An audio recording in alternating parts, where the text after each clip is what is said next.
Heavenly Father, thank you for this day. Thank you, O God, Father of our Lord Jesus. Thank you for another day of life, for health, for strength, for food, for all the provisions, and for all the people who love us, who care for us, who serve us directly or indirectly. We celebrate your goodness and generosity, O God. May you enable us to enter into your most holy place. Enable us, O God, to hear you, to touch you. So cleanse us, forgive us from all our sins. Patawarin niyo po kami, Panginoon, sa lahat namin mga pagkukulang. Punuan niyo ng inyong kabanalan, kabaitan, pagpapatawad ang lahat ng kulang sa amin. At dahil dyan, maging katanggap-tanggap kami sa inyo.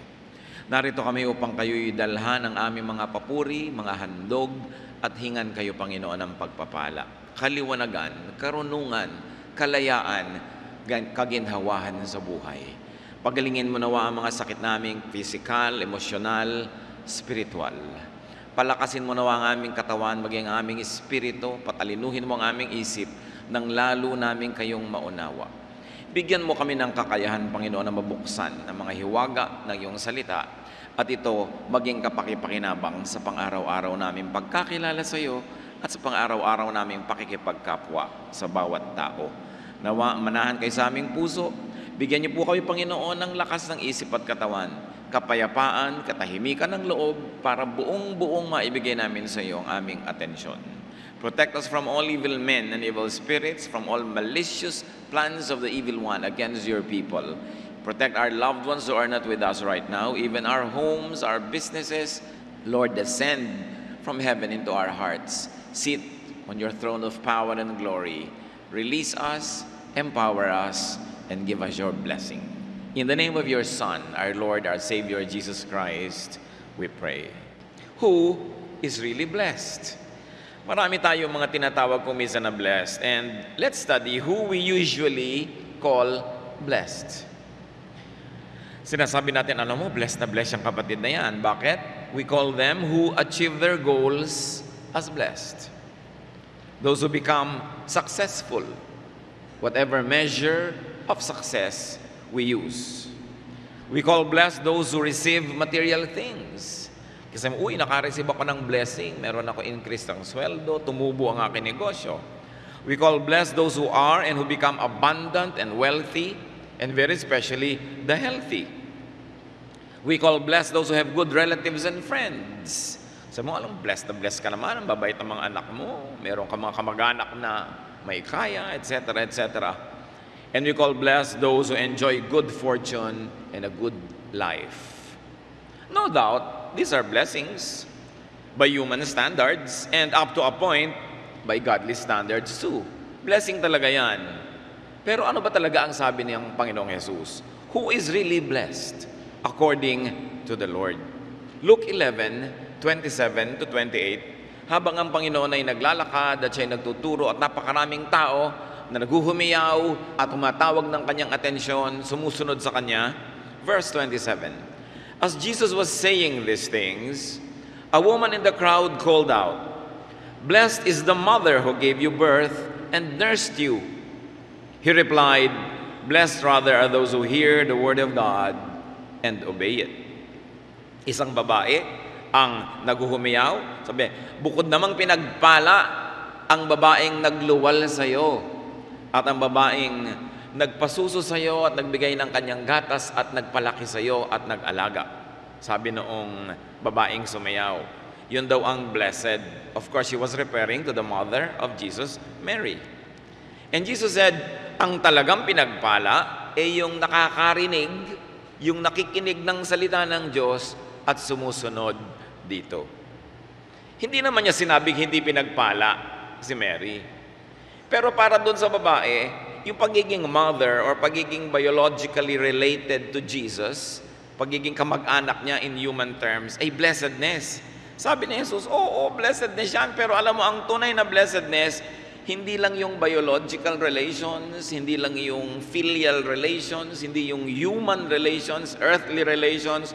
Ang tunay na blessedness is relationship with God. And what kind of relationship is that? It is a relationship that begins with hearing. Why? Because God is spirit. Ano bang nadidinig natin? Di ba sound waves, invisible, intangible, pero tinatablang ka ng naririnig mo. Pag nakarinig ka ng magandang balita, sumasaya ka. Pag nakarinig ka ng nakakatakot na balita, natatakot ka. Pag nakarinig ka ng magandang musika, sumasaya ka. Pag nakakarinig ka ng music na ayaw mo, sumasakit ang ulo mo. Nababago ang tao, naapektuhan ng tao ng kanyang nadirinig. Kaya sabi niya, hindi naman nakakapagbago kung ikaw ay nanay ko, o kapatid ko, o tatay ko, o kamag-anak ko sa laman. Ang tunay na nakapagbabago, yung nakakarinig ng salita ng Diyos. So the woman called Mary blessed because she gave birth to and nursed Jesus. But Jesus declared that the really blessed people are those who hear, those who obey, and those who hear and obey God's word. Bakit ko pinagtatlo? Meron naman talaga nakikinig lang pero hindi pa nag-o-obey. Pero yung palang blessing na. Yung nandiyan ka't nakikinig, nabe-bless ka na nun. Yung sumunod pa, lalo namang na-blessed. Ngayon yung patuloy na nakikinig pa at lalong sumusunod, yun ang talagang blessed. Huwag niyong sabihin, mabuti pa yung kumari ko, yung anak niya gumraduate na sa nursing, blessed siya, ako, 3 take na yung anak ko, hindi pa gumagraduate. Pero kapatid, kung nakikinig kayo sa salita ng Diyos, blessed kayo. Lalong-lalo kung nakikinig kayo, sumusunod sa salita ng Diyos. Huwag natin laging tinatawag lang yung blessed sa worldly standard. Kung ganon, napakadaling ma-bless. Napakasarap mabuhay kasi ang blessing laging available. Handa ka lang makinig kahit kabingi. Kasi yun namang hearing, hindi literal. Yung nauunawa ng isip mo, nagagagap ng isip mo, yung mga bagay na espiritual. Nakikita ng mata mo, bagamat hindi mo nadinig ng tenga, ibig sabihin din nun, nadinig mo. O kaya, lalo naman kung bulag ka, hindi mo nakita ng mata, pero nadinig ng tenga mo, narinig mo yun, nakita mo pa rin yun. It's a figure of speech, meaning that your brain, your mind, your heart is open to God's ideas, to know God and to know God's will. Those who hear God's word are blessed. Blessedness is spiritual connection and relation to God. Kaya hindi pwedeng hindi ka umattend ng worship na hindi ka ma-bless basta dineclare yung God's word.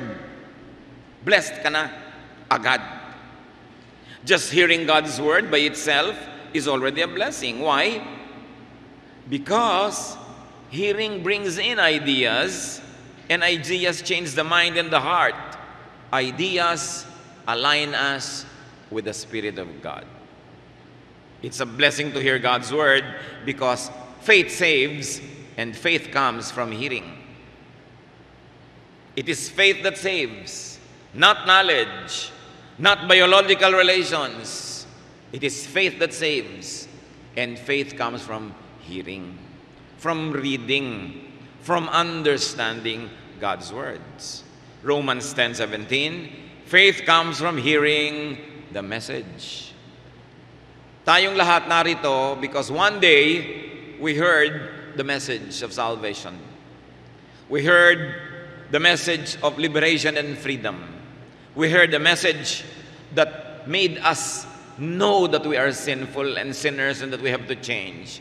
Or we have the message that gave us comfort in our affliction. And so we are attracted to God's word. And so we have faith. And that is a blessing. Kaya napakalaki pong ministry ang broadcast, ang print medium, ang telecast, dahil agad-agad sa ilang saglit napakaraming nakakarinig. Kasing halaga din naman nun, yung person-to-person Bible study, yung nagtuturuan, nagsishare ka, nagpapatotoo, directly or indirectly, nagko-quote ka man directly ng verses o hindi. Kung yung ideya nun, sinasabi mo pa rin, ipinapamuhay mo, your audience hears the Word of God. So lahat tayo, preachers. The act of hearing God's Word opens up a person to blessedness. So gusto nyo maging blessing sa mga tao? Speak about God's words. But you don't always have to say Romans 10:13. Pag yung diwa nun, yung laman nun, yung gata nung salita na yon, sinyer nyo na, kahit hindi nyo kinukot yung exact words, yun pa rin yun. Not the letter, but the spirit of God's words. Acts 14:9-10, may isang taong gumaling sa kanyang sakit. He listened to Paul as he was speaking. Paul looked directly at him, saw that he had faith to be healed, and called out, "Stand up on your feet." At that, the man jumped up and began to walk. You see, faith to be healed. Merong faith na masyadong konti, hindi pa siya gagaling, konti lang yung faith, pero merong enough faith to get you healed. At naramdaman yun ni Pablo, napakatindi ng pananalig nito dahil sa kanyang narinig. Sabi, bumangon ka, tumayo-tayo ka dyan. So yung tao, hindi nakapaglakad. May karamdaman ng kanyang mga paa. Pero yung nadinig niya, nagbigay sa kanya ng pananalig na sapat na upang siya'y pagalingin ng Diyos. Yung makinig, napakahalaga niyan. Ano bang pinapakinggan nyo sa kotse? Anong pinapakinggan sa bahay? Anong pinapakinggan? Ito yung meron kang gustong marinig. Sa mga iPad, anong gusto mong marinig?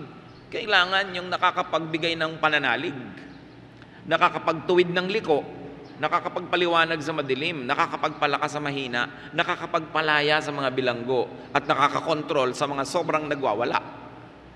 Yan ang dapat na napagdidinig natin, sapagkat yan ay blessing.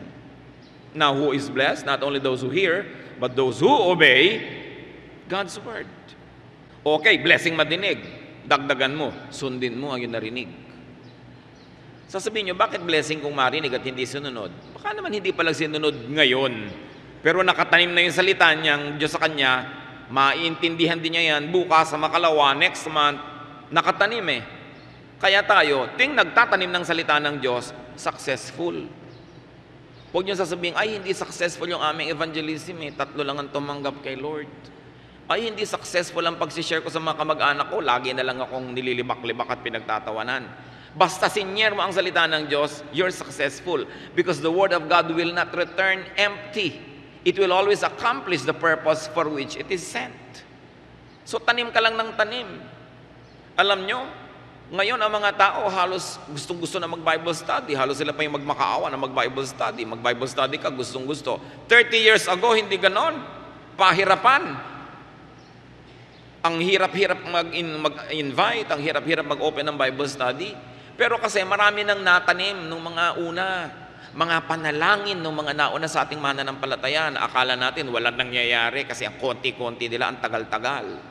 O kaya yung mga nadinig ng mga broadcast, nadinig ng mga salita ng Diyos, tumatalab yan. Yung iba lang parang gamot, time release. Hindi agad-agad, yung iba naman mabilis. Pero walang nabibigo na pagsasalita ng salita ng Diyos. Lagi yang successful. Bakit? Salita yan ng Diyos eh. Kaya dapat share ka ng share. Isipin mo mang magtatagumpay ka't hindi, kaya mo o hindi, mayroon kang training o wala, mag-share ka. Because the Word of God will never come back empty. It will always accomplish great things. Eh kung nag-obey ka pa. Now there are those who obey God because they hear God's word from an outside source. From a preacher, from a teacher, from a witness. Pero mga kapatid, gusto kong idiin, hindi lang nadidinig ang salita ng Diyos dahil may nagsabi sa iyong ibang tao. There are those who obey God because they listen to the Holy Spirit directly. There are those who obey God because they listen to the inner voice, to their conscience. Diyos din naman ang nagbigay ng konsyensya. There are those who obey God because they listen to their natural and indigenous spirituality, which is innate to every human being. Why? Because God created us in His image. Nakatanim sa ating pagkatao ang salita ng Diyos. Genesis 2:7, the Lord God formed the man from the dust of the ground and breathed into his nostrils the breath of life, and the man became a living being. Ang pinagkaiba natin sa hayop, sa lupa, hiningahan tayo ng Espiritu ng Diyos. Bawat nilalang, bawat tao, merong Espiritu ang Diyos sa kanya. Kahit narating siya ng missionary o hindi. Kahit narinig niya literally yung Revised Standard Version o yung King James Version, meron pa rin siyang pag-unawa at pagkakilala sa Diyos. Likas yun sa espiritu ng tao. The Spirit, the voice, and the Word of God is in man, inside him. Because the Spirit of God resides in every person. Meron lang ang Espiritu ng Diyos na sobrang napapalawak pa dahil nakarinig pa ng talagang literal na Biblia, naturuan, lumaki sa church, mas lumago yung Espiritu. Pero lahat ng tao may nakatanim na Espiritu ng Diyos. Dapat lang gisingin, pukawin, palaguin, payamanin. Pero nandun yun. Kaya yun din katuruan ng Diyos, bagamat ang sarap kung sa Biblia mo nabasa lahat, ang linaw pero nakatanim din yan sa puso ng mga tao kahit hindi nila nababasa pa yung Biblia. Kasi nandun ang Espiritu ng Diyos. Kaya ang sabi ni Pablo sa mga hindi Israelites, kasi alam nyo, yung mga Israelites, nasa kanila yung Word of God, nasa kanila yung Bible, iniisip nila, sila lang ang marunong, sila lang ang nakakakilala sa Diyos, sila lang bukod tangi na may pagkilala sa may kapal. Sabi ni Pablo, hindi, mga Gentiles man, merong nakatanim. Romans 2:14-15. Indeed, sabi ni Paul, when Gentiles who do not have the law, meaning the Bible, do by nature things required by the law, they are law for themselves, even though they do not have the law. Sabi niya, kahit yung mga hentil, hindi mga Israelites, mga lahi na ipinanganak labas sa Israel, kung ginagawa nila sa buhay nila, yung batas na isinulat ng Diyos sa kanilang puso, na isinulat sa bato ni Moses at isinulat sa ating mga papel, kahit hindi nila nabasa yung mga papel na yon, kung ginaganap nila sa buhay nila yung kalooban ng Diyos, yun ang salita ng Diyos sa kanila. So, while it is a great blessing to hear the literal and the actual words of the Bible, even without hearing it, people can hear the voice of God because God is in them. Hindi lang nakarating halimbawa ang Diyos sa Pilipinas, dala ng Katolikong si Magellan o dala ng Protestanteng si Admiral Dewey. Alangan naman na noong 1521 lang dumating ang Diyos sa Pilipinas. At ni kahit kailan, hindi siya nagpakilala sa ating mga ninuno, hindi siya nagpahiwatig na may Diyos. Kaya nga ang mga sinaunang Pilipino niniwala sa may kapal, sa puwang may kapal, sa Panginoong Diyos, sa lumikha, sa manlilikha. Bawat lahi, merong ganun. Kung katulad sa Israel, merong masama at mabuti silang mga kinikilalang mga espiritu, ganun din sa ating mga ninuno. Meron silang kinikilalang mabubuti at masasamang espiritu. Kaya isang malaking pagkukulang sa kabaitan ng Diyos na isipin na dumating lang dito ang Diyos nakasakay sa galeon kasama ni Magellan. At mula nun, bago yun hindi niya tayo malang naisipang puntahan dito. Ang Espiritu ng Diyos nakatanim sa puso ng bawat tao. Pero, mahalaga ang missions. Mahalaga na dalhin mo yung literal na salita para talaga ang linaw-linaw. Pero halimbawa, tayo mga Pilipino, nagbabasa ka man ng Biblia o hindi, magalang tayo sa ating mga magulang, mapagmahal tayo sa ating mga elders. Diba? Sa atin man, mga Pilipino, masama magsinungaling, masamang pumatay, talagang masama na mangalunya. Nakasulat yan sa puso ng tao. Kung minsan nga, yung pang may hawak na Biblia araw-araw, yung pa ang mas lumalabag doon sa nakasulat doon kaysa yung hindi nagbabasa, nasanggano at nakakalat sa kalye. Kaya nakita nyo ang Panginoon, ang puso niya napakalapit doon sa mga tinatawag ng mga religious leaders na sinners. Kasi yung mga religious leaders, yung mga Pharisees, mga Sadducees, sa ulo ang Biblia. Pero, ang pamumuhay nila, puro pagbabalat kayo. Puro pahirap sa kapwa. Puro pag-uusga. Walang kabaitan. Kaya sabi ng Panginoon, eto yung mga taong ito, kita nyo itong mga prostitute, nagbabasag ng pabango para ibigay sa akin. Kita nyo itong mga sinners, inihahayag ang kanilang mga kasalanan at nagtutulungan. Kaya, ang salita ng Diyos, hindi lang franchise ng may hawak-hawak ng relihiyon. Hindi lang franchise ng Katoliko o ng Protestante o ng born again. Ang Diyos, nararamdaman ng bawat isa. Pero siyempre, lalong tumatalab kung nagiging sobrang linaw dahil doon sa nakasulat sa Biblia. So who is really blessed? Those who hear and obey God's word are truly really blessed.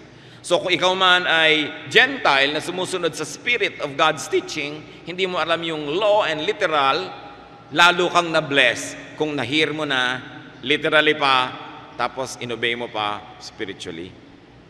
Romans 2:13, for it is not those who hear the law who are righteous in God's sight, but it is those who obey the law who will be declared righteous. So maaaring may mga tao, sinasabi mo, ay hindi siya saved kasi hindi siya born again eh. Diba? Ganyan ang pananalig, ganyan ang tinuturo. Ano naman ang malay mo kung born again siya, hindi lang niya alam, wala lang kasi yung tatak na born again. Diba? Pag nananalig ka sa Panginoong Jesus, tumatawag ka sa Kanya bilang tagapagligtas, ikay maliligtas. Malaman mo mga hindi na born again ka, saved ka. Kasi yung born again, brand lang yun eh. Tatak. Pero pwede mo alisin yung tatak, nandun pa rin yung produkto. Kahit palitan mo yung pangalan nun, palitan mo yung karatula. Ngayon, yung mga tao na Bible lang Bible, tapos born again, pero hindi naman totoo sa puso nila, yun ang delikado. Kasi kung may tatak, I attend a born again, Bible-based, Christ-centered, evangelical, full gospel church. Yun ang dami mong brands. Pero sumusunod ka ba? Yun ang napaka-importante. Sometimes those who obey the natural law in them are the more righteous ones than those who have the literal written word in their hands. Ngayon, wala namang masama sa written word, maganda nga, lalong maganda. Pero huwag nating mamaliitin o liliitin yung pananalig ng bawat nilalang. Kaya lagi tayo, huy, yung auntie ko, unbeliever. Bakit mo sinasabi yun? Kung tumatawag din siya sa Diyos, kaya lang, minsan marami pa rin siyang ibang tinatawagan. Siguro, gusto niyang makasiguro. Pero tumatawag siya sa Diyos. Nananalig siya sa Diyos, tapos darating yung taklesang member, sasabihin sa pastor, yung auntie ko po, ito, unbeliever po. Yung nadinig na nung taong tinawag siyang unbeliever. Nananalig siya sa poong lumikha, di believer siya. Kulang lang siguro sa fine-tuning. Kumbaga sa istasyon ng radyo, mag-aralgal. Pero nadidinig mo pa rin. Ngayon, nung nabasa yung Biblia, luminaw na fine-tune. Pero huwag kayo nagtatatawag kahit kanino na unbeliever. Anong malay nyo kung ano nasa puso niya? Judgmentalism yan. So we don't use that word in this church. Our teachers are instructed never to use that word. Kung gusto mo, tawagin mo, ito po yung tita ko, FE. Ibig sabihin, for evangelism. Pero huwag unbeliever. No? John 13:17, now that you know these things, you will be blessed if you do them. So you are blessed when you know God's word, and you are even more blessed when you do them. Many people wait and long for a blessing. Marami sa atin kumisa naiinggit sa blessing ng kapwa. Because they think that they are not blessed unless they get the material things they want. Unless they enjoy good things and experiences. But the easiest thing is to be blessed. Just listen to and especially hear God's word. Yun palang blessing na. Bawat araw gusto niyo ma-bless? Read your Bible. Listen to the Word of God being preached. Listen to godly songs. Blessed ka na. Kahit ka nakaratay sa banig ng karamdaman. Bagamat mas masarap sanang malusog ka. Pero huwag mo sasabihin hindi ka blessed dahil may sakit ka. Pag nakikinig ka ng salita ng Diyos, blessed ka. Kaya yung mga iba, dahil lang naratay, kaya pakinig ng pakinig eh. Pero kung busy, hindi nakakapakinig. So mas na-bless spiritually, although physically, nagkaroon ng handicap. So, mo sasabihin, hindi ka blessed. Especially, obey God's word that you hear from the outside and from the inside, from your conscience. Then, you will really be blessed. Therefore, brothers and sisters, decide and know, be blessed. It is very crucial. Whenever, wherever, you can be blessed by hearing the voice of God. Makipagniig ka sa Diyos. Pakinggan mo ang Espiritu ng Diyos kasi lagi kanyang kinakausap. Ang Diyos laging nakikipag-usap. Ang tanong lang lagi ba tayo nakikinig? Ipikit mo ang iyong mata, ano man ang kalagayan mo sa buhay, may pera ka't wala, may sakit ka o malusog, masaya ka o malungkot, makipagniig ka sa Diyos and you are blessed. Know that you are blessed. Iba kasi kung blessed ka tapos hindi mo naman alam, kung maka-arte-arte ka tuloy, para kang kawawa, para kang lugi, para kang iniwan, But you must know that you are blessed. Dapat aware ka na blessed ka just by hearing God's word, and especially if you obey. Kung minsan, sobra tayo nagigilty, mga kapatid. Kasi tayo tao, kinakapos tayo sa pagsunod sa alam nating tama. Maging mabait din kayo sa inyong sarili. Hindi naman talaga natin kayang sundin lahat agad sabay-sabay. So, ipagpasalamat mo sa Diyos na nadinig mo ang isang utos at nasunod mo. At kung meron ka pang hindi nasusunod, bagamat dapat sundin agad yan, pero kung talagang hindi mo masunod-sunod at yun ang totoo, huwag mong ikaila, ipagpasalamat mo pa rin na narinig mo, bagamat hindi mo pa nasusunod. At least, alam mo kung anong dapat mong sundin. At pag naihanda mo na yung loob mo, na ayos mong kapaligiran, susunod ka na rin doon. Hindi gusto ng Diyos na yung salita niya, lagi lang tayong pabigatin ng loob dahil sa guilt. Kaya nga namatay si Jesus para hugasan yung guilt, para gumaan ang loob natin, para mapatawad natin ang mga sarili natin. Kung minsan hingi tayo ng tawad sa Diyos, pero tayo hindi nagpapatawad sa ating sarili. Nabubuhay tayo sa multo ng nakaraan. Nabubuhay tayong laging inaalala ating mga pagkakamali, pagkukulang, at tuloy nawawala ang luwag ng loob, ang ginhawa, nawawala ang saya. Ipagdiwang na nadinig ang salita ng Diyos na sinunod na. Yung hindi pa sinusunod, ipagluksa na hindi mo pa sinusunod, pero ipagdiwang din, at least narinig mo na, kaysa hindi mo narinig. At pagsikapan sa tulong ng Diyos, tayo na yung masunod na lagi. God remembers that we are dust. Nakasulat yan. He remembers that we are dust. Mataas man ang kanyang hinahanap sa atin, pag tayo kinakapos, naaalala ng Diyos, lupa nga palang kalahati nito, kalahati yung espiritu ko, kaya nauunawa tayo. Mga kapatid, hindi konsintihin ang sarili, pero unawain din na hindi naman tayo perfect. Na hindi ko mo nadinig mo na, kayang-kaya mo nang sundin. Kaya yung mga iba, sasabihin sa'yo, Bible ka ng Bible, tapos may hindi ka pa sinusunod. Siyempre, God is not yet finished working in us. So, let's also be generous to others. Huwag mo rin sabihin, bakit yung Bible study teacher namin, nakikita ko kamisa sa mall, naninigarilyo. Hindi pa niya siguro natatanggal. Tatanggalin din niya yun dahil alam niyang masama sa katawan yun eh. Nakatanim na yung salita ng Diyos, bigyan mo lang siya ng time. Huwag ka masyadong magmadali. Kasi ikaw din naman, hindi ka ganun minamadali ng Diyos eh. Pinagpapasensyahan pa rin yung mga kulang mo. So, huwag kang naghahanap ng perfection kung walang nagba-Bible study yung tao. Sasabihin pa ng iba, Bible ka pa ng Bible, tigilan mo na yan. Ang sama-sama din naman na ugali mo.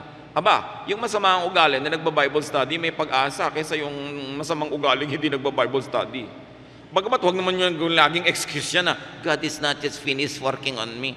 Dapat naman, work in progress. Ikaw man at dumadaan doon sa kalsada, 5 buwan na yung hukay, hindi pa tapos, di ba? Naiinis ka na rin. Ang tagal-tagal ito, hindi na matapos-tapos. Pero natutuwa ka, wow, ang bilis lumago nito. Pupunta ka sa Fort Bonifacio, wow, parang kabuting nagtutubuan ng building, ang bilis matapos. Ganon din dapat ang nakikita sa atin ng Diyos. Pero pag hindi pa tapos, huwag husgahan. Hindi pa pantay ang paa, hindi pa patay yung tao, may pag-asa pa yan. At kung ikaw man ay may pagkukulang, inabutan ka ng kamatayan, yung dugo ni Jesus ay sapat na ibayad sa lahat ng kulang para ka pa rin makarating sa kalangitan. Yun ang kagandahan ng pananalig. Hindi tayo hinahanapan ng Panginoon na maging perfect ka. Pero sabi niya, be perfect for I am perfect. Ang ibig sabihin niya, yan ang goal mo. Pero ang totoo lang, I remember that you are dust. So give that same kindness to people. Mabuti na yung may goal ka. Di ba yung karera, hindi naman lahat nakakarating doon sa finish line eh. Pero hindi ka naman sa kabila napunta dahil alam mo nandun yung pupuntahan mo. Meron kang goal. At ang mahalaga, papalapit ka ng papalapit. Ang mahalaga, sumali ka. Hindi ka basta pumwera. Nung sinabi ng babaeng, bukod na pinagpala ang babae na naglihi, nagbuntis, nag-anak sa'yo, sabi ni Jesus, pinagpala lalo yung nakikinig sa salita ng Diyos. Hindi niya minaliit si Virgin Mary, okay? Hindi. Kaya lang, itinuwid niya yung paniniwala ng babae na maging kamag-anak ka lang ni Jesus, okay ka na. Hindi yun. Sabi, ang mahalaga na pagiging kamag-anak ng Diyos, yung nananalig. Nangyari pa yan, naulit. sa Matthew 12:46 to 50. While Jesus was still talking to the crowd, his mother and brothers stood outside, wanting to speak to him. Someone told him, "Your mother and brothers are standing outside, wanting to speak to you." In other words, busy-busy ang Panginoon, nasa loob, punong-puno ng tao, hindi makapasok yung nanay at mga kapatid. Sabi-sabi mo, nandito nanay niya at mga kapatid.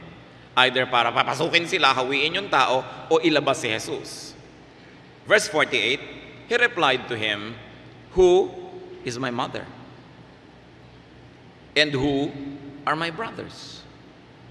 Pointing to his disciples, he said, "Here are my mother and my brothers.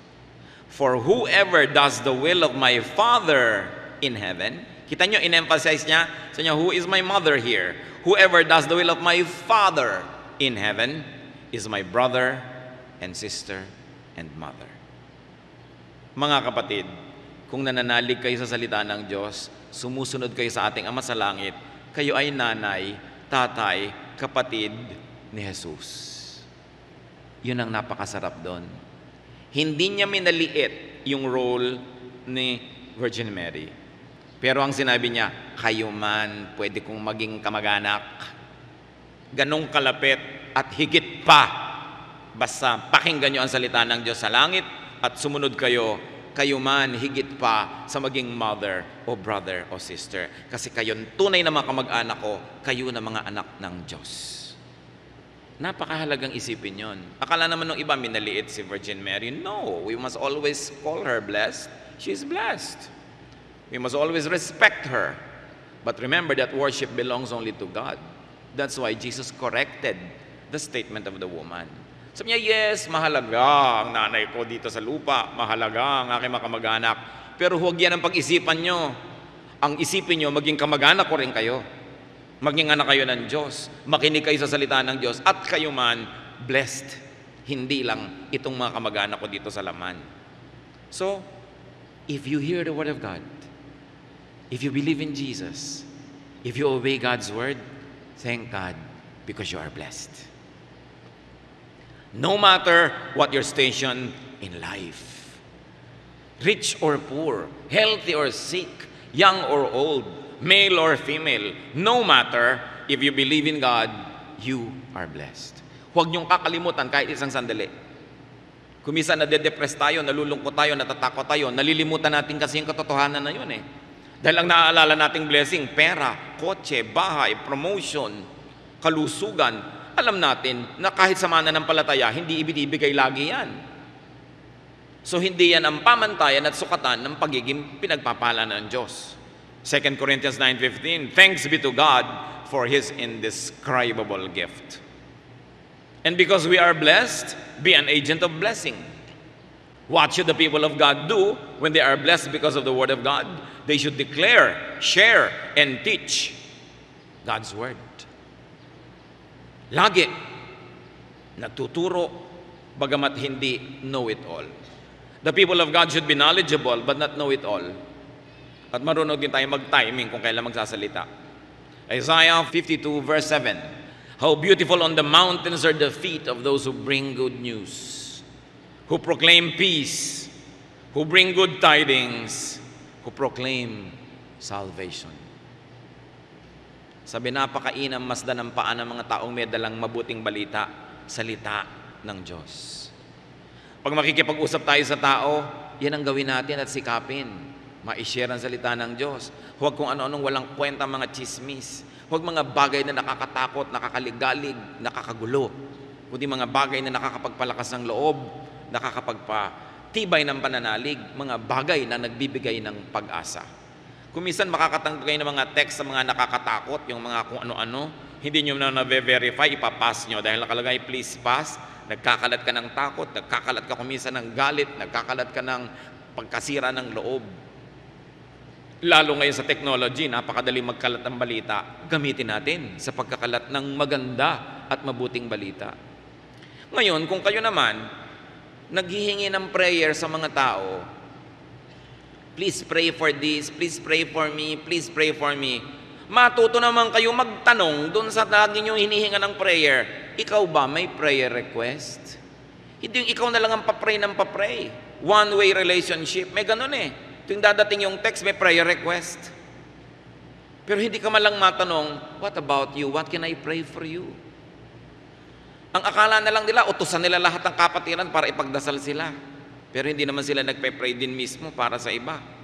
One way yun. Hindi yun ang ganung pag-ibig ang hinahanap ng Diyos. Sabi niya, love one another. Mag-ibigan kayo. Hindi lang ikaw ang iniibig.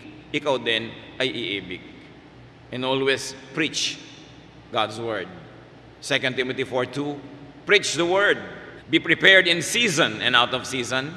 Correct, rebuke, and encourage with great patience and careful instruction. Bagamat lahat tayo pwede magturo ng mga patotoo, kwento, pero iba naman siyempre yung talaga nagtuturo kayo ng Bible study. Yung talagang nag-aaral kayo, nakapaligid kayo, may topic, may lesson. Iba yun kasi nakafocus, handa ka, at napakainam. Kung kayo, mga kapatid, merong gift of teaching, aba, dapat kayong pakinabangan ng Diyos. Dapat kayong magturo, mag-Bible study. Mananagot tayo sa mga talent ng Diyos na binigay sa atin na hindi niya pinapakinabangan. Lalo kayo merong training talaga sa education, kayo yung mga trainers, mga sanay kayo, lalong dapat kayo ang maging mga Bible study teachers para yung training nyo, pakinabangan ng Panginoon, para maraming mabless pa.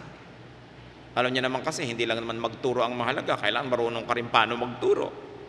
Kumisa naman, the people reject not the word of God, but the teacher. So, kailangan meron ka ring training at mahusay ka. Ngayon, kahit hindi kayo teacher, wala kayong BSEE o BSE, hindi kayo trainer, pero ito yung nagkukwento kayo, kahit saan na lang bumabangka kayo, yung mga kamag-anak nyo, kaibigan nyo, nakikinig, ibig sabihin, teacher kayo. Because you can command attention, then submit yourself to the church and be in the Lord's army of teachers. Ang daming dapat turuan, ang daming taong pinanghihinaan ng loob, walang pag-asa, hindi nakakatiyak, ligtas ba ang kaluluwa nila o hindi. Kaya dapat yung galing natin, pakinabangan niya ng Diyos.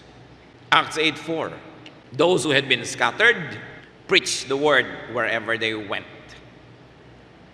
Alam niyo yung mga mananampalataya, sila ay pinersecute eh.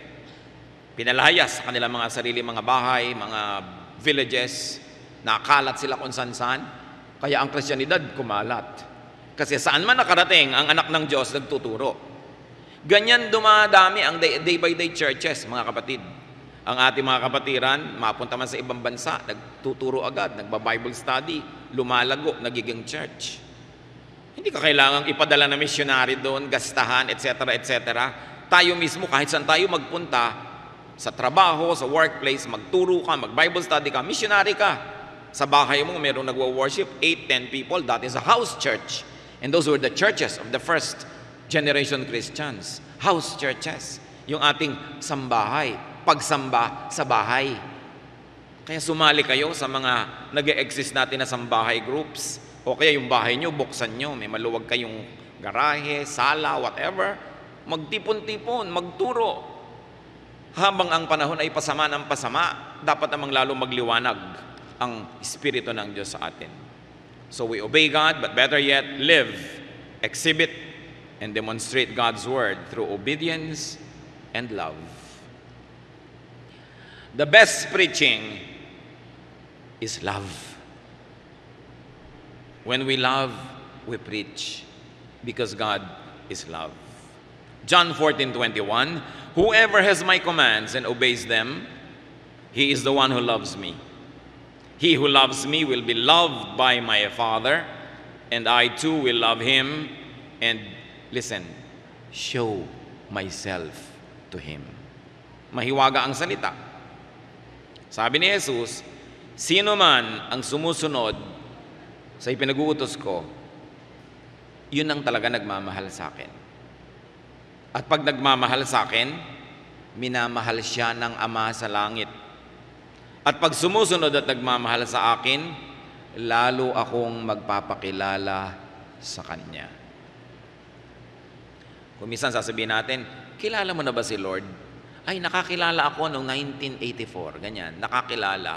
Pero yung pagkakilala nyo ba sa Panginoon, noon at ngayon, na hindi na umasenso, hindi na lumalim, hindi na lumawak at tumaas, Kasi ang pangako ng Panginoon sa tunay na nakikinig sa kanyang salita at sumusunod, lalo pa siyang magpapakilala ng magpapakilala ng magpapakilala. Hindi mo kayang ubusin ang pwede mong makilala tungkol kay Jesus. Kaya kung yung alam mo lang noon, 10 years ago, hindi man lang nadadagdagan, hindi nagpapakilala sa'yo. Parang yung, minsan ang tagal-tagal mo nang kakilala, pero hindi mo pa alam kung saan siya nakatira. Ang tagal-tagal mo ng office mate, hindi mo alam ang birthday, hindi mo alam, hiwalay ba sa asawa ito o ito ba'y may asawa. Ang tagal-tagal mo nang kilala kasi hindi naman talaga nagpapakilala ng lubos. So, ganun din si Jesus. Hindi lahat ng pagkakakilala sa Kanya ay pantay-pantay. Higit pa siyang nagpapakilala kung handa kang makilala siya. At ang paghahanda na yon ay pakikinig, hindi lang doon sa nakasulat na salita niya, pakikinig sa Espiritu na nagsasabi sa iyo kung paano mo uunawain yung nakasulat na salita. Sabi sa Romans, we don't know how to pray as we ought, but the Spirit intercedes for us with sighs too deep for human words. And we don't know what to ask God and how to listen to God, but the Spirit enables us. And of course, that enablement becomes an empowerment to those who obey. Jesus' revelation of Himself develops and escalates as we obey. Gusto niyong mas makilala pa si Jesus? Dagdagan ang pagsunod. Kasi nasa pagsunod sa Kanya ang makapagbibigay ng daan para lalo siya magpakilala sa atin. Obedience leads to more knowledge of Jesus. More knowledge of Jesus leads to more obedience. And more obedience leads to more knowledge. It's cyclical. Pataas ng pataas, ikot ng ikot, at hindi mo kayang ubusin. Pero ano pa man ang mangyari, mga kapatid, there is one thing we must remember. You hear God's word, you obey God's word, no matter what your situation in life, you are blessed. Ngayon, pasalamat. Kung may dagdag pa, may material blessing, may health, may wealth, salamat. Pero icing lang yon, hindi yun ang cake. Ang tunay, nakikinig tayo. Ama namin sa langit, salamat na lang po ang blessing, madaling abutin. Basta handa kaming makinig. At nadadagdagan kung kami naman ay sumusunod. Turuan mo kami, Panginoon, na lalong magbigay ng panahon sa pakikinig sa inyo. Lalong-lalo sa mga panahon na inaagaw ang pansin namin ng mga bagay na makalupa. Maalala namin na sandali lang kami dito. Na ang panghabang panahon ay sa piling nyo. Kaya mas paghandaan namin at bigyan ng halaga kung ano ang mahalaga sa inyo. Turuan mo kay Panginoon na sa kabila ng mga kabiguan, sa kabila ng mga sakit, sa kabila ng mga hirap, huwag kaming matukso, padaya, palinlang sa kaaway para malimutan na blessed kami. At dahil dyan, give us, Lord, the garments of praise. Matuto kaming anuman ang kalagayan, magpasalamat, pumuri sa inyo dahil blessed kami.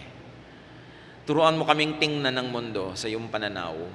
Your thoughts are not our thoughts. But we ask you, Lord, let your thoughts be ours.